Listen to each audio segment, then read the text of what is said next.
हरे कृष्णा कृष्ण कृष्ण हरे हरे, हरे राम राम राम हरे हरे। इस प्रकार से हम लोग 63rd एपिसोड और भागवत महापुराण 10 मिनट सीरीज में पहुंच चुके हैं। और स्टार्ट करने से पहले हम लोग इस्कॉन के फाउंडर आचार्य AC भक्ति वेदांत स्वामी प्रभुपाद जी का बहुत बहुत आभार व्यक्त करते हैं, धन्यवाद करते हैं। हरे कृष्णा। तो हमने 62nd एपिसोड में देखा कि किस प्रकार से समुद्र मंथन होता है और समुद्र मंथन के आखिर में क्या परिणाम होता है, और हरि किस प्रकार से मोहिनी मूर्ति का रूप लेते हैं और किस प्रकार से वो दानवों को मोहित कर देते हैं। ये खबर जाके शंकर भगवान तक पहुंचती है कि इस प्रकार से हरि ने बहुत मोहने वाला रूप किया था। तो वो पहुंचते हैं विष्णु के पास, हरि के पास, और वो कहते हैं कि मुझे भी वो रूप देखना है। जो शंकर हैं, जो महादेव हैं, वो सब लोग जानते हैं कि किस प्रकार से वो अपने आप को कंट्रोल करते हैं और उन्हें कभी भी कोई भी स्त्री उनको मोह नहीं सकती है। तो यहाँ पे जब वो पहुँचे हरि के पास, तो हरि भी अपने स्वभाव के साथ अ, एक किस्म से अ, मज़े करना चाहते थे, और उनने वो रूप किया और मोहिनी मूर्ति का रूप किया, और जिस रूप को देख के शंकर भगवान एकदम मोहित हो गए, लट्टू लट्टू हो गए। तो ये जो कथा है भागवत महापुराण में, इस प्रकार से इसका वर्णन आता है। तो शंकर भगवान पीछे पीछे, और मोहिनी मूर्ति का जो रूप था, जो हरि का रूप था, वो आगे आगे, पीछे पीछे, जहाँ जहाँ मोहिनी जाती गई, चाहे पर्वत आते गए, तालाब आते गए, पौंड्स आते गए, गांव आते गए, हर जगह पीछे पीछे।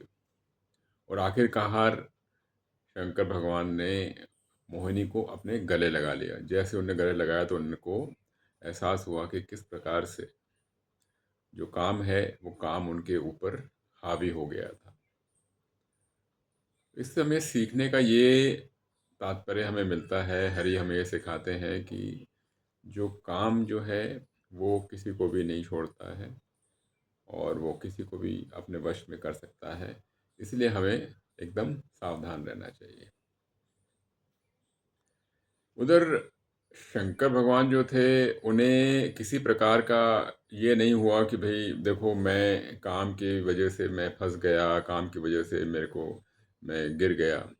बल्कि वो हरि से इतना प्रेम करते थे कि वो बड़े खुश हुए कि किस प्रकार से हरि ने उनको काम का एक वो दिया, लेसन दिया, जिससे कि उनको सीखने को मिला। तो ये हमारे को इससे सीख मिलती है। ये बड़ा ही सुंदर वाक़या होता है। अब कथा आती है, सुखदेव गोस्वामी बताते हैं कि किस प्रकार से जो ब्रह्मांड है, ब्रह्मांड की उसका नियंत्रण होता है, उसके एडमिनिस्ट्रेशन होता है, इसके बारे में वो बताते हैं।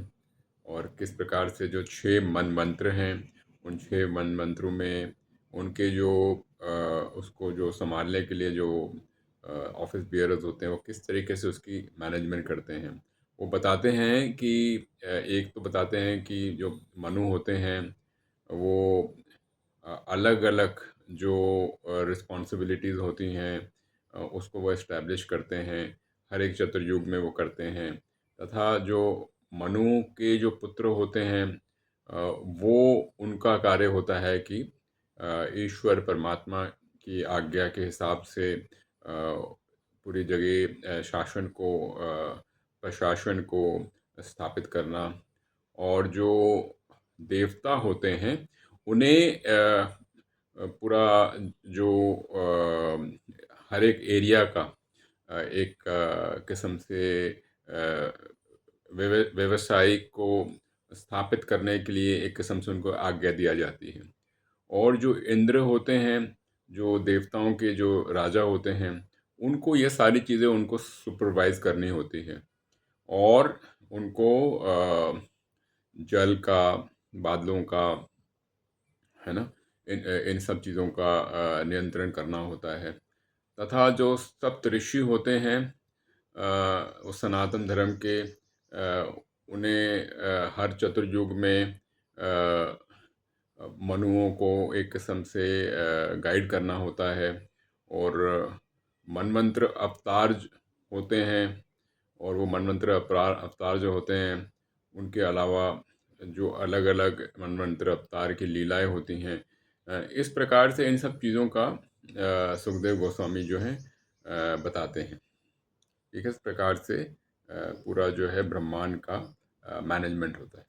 सुखदेव गोस्वामी फिर वो भी बताते हैं कि सिद्धाओं के बारे बताते हैं, प्रजापति के बारे बताते हैं।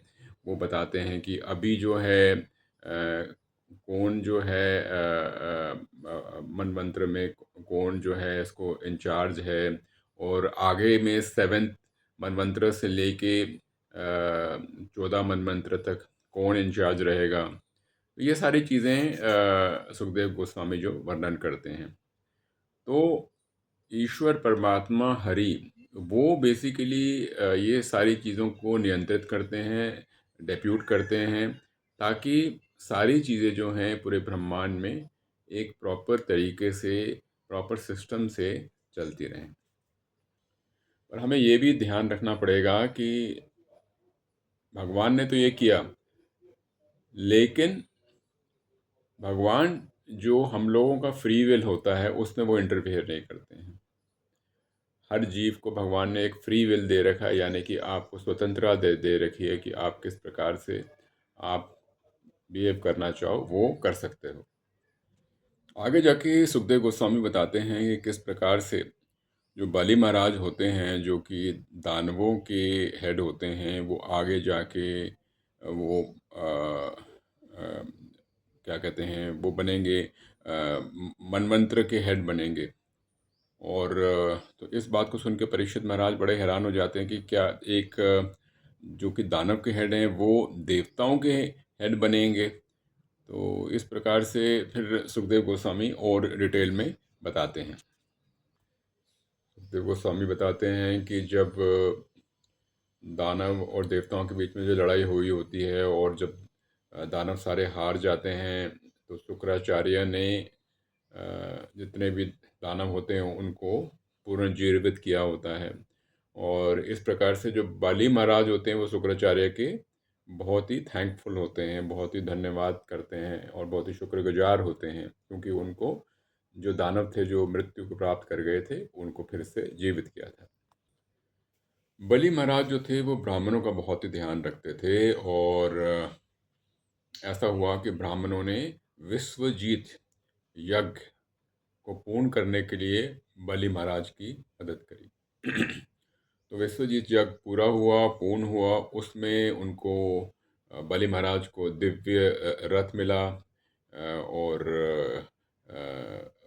दिव्य उनको बो एंड एरो मिले, और उनको ऐसा वो मिला कि अपने बॉडी को प्रोटेक्ट करने के लिए उनको आर्मर मिला। और इन सब चीज़ों के साथ और उनके गुरु शुक्राचार्य के ब्लेसिंग के साथ उनने आखिरकार राक्षसों को लेके जाके इंद्र पे और देवताओं के ऊपर आक्रमण किया। तो बलि महाराज बहुत शक्तिशाली हो गए थे, उनको ब्राह्मणों का पूरा सहयोग था। तो इंद्र ने समझा कि अब हम कुछ नहीं कर सकते, तो इंद्र ने स्वर्ग को खाली कर दिया। और इंद्र ने कहा कि अभी इनका आक्रमण का हमें जवाब देने का कोई फ़ायदा नहीं है, हमें अभी फ़िलहाल तो निकल लेना चाहिए, क्योंकि बलि महाराज के साथ ब्राह्मण का और पूरा आशीर्वाद है, और उनकी जो शक्ति है बहुत बड़ी हो गई है। इसलिए अभी उनके आक्रमण को के सामना करने में कोई फ़ायदा नहीं है। तो हमें भी इससे सीख मिलती है कि शत्रु का सामना तभी करना चाहिए जब हम तैयार हों, नहीं तो सामने जाने से कोई फ़ायदा होना नहीं वाला। वीर गति प्राप्त होके भी कोई फ़ायदा नहीं है। तो जैसे वो कहते हैं ना आज की तारीख में कि आपको शत्रु के साथ तभी लड़ना चाहिए जबकि आप अपनी तरफ से पूरी तरह से तैयार हों। हरे कृष्ण।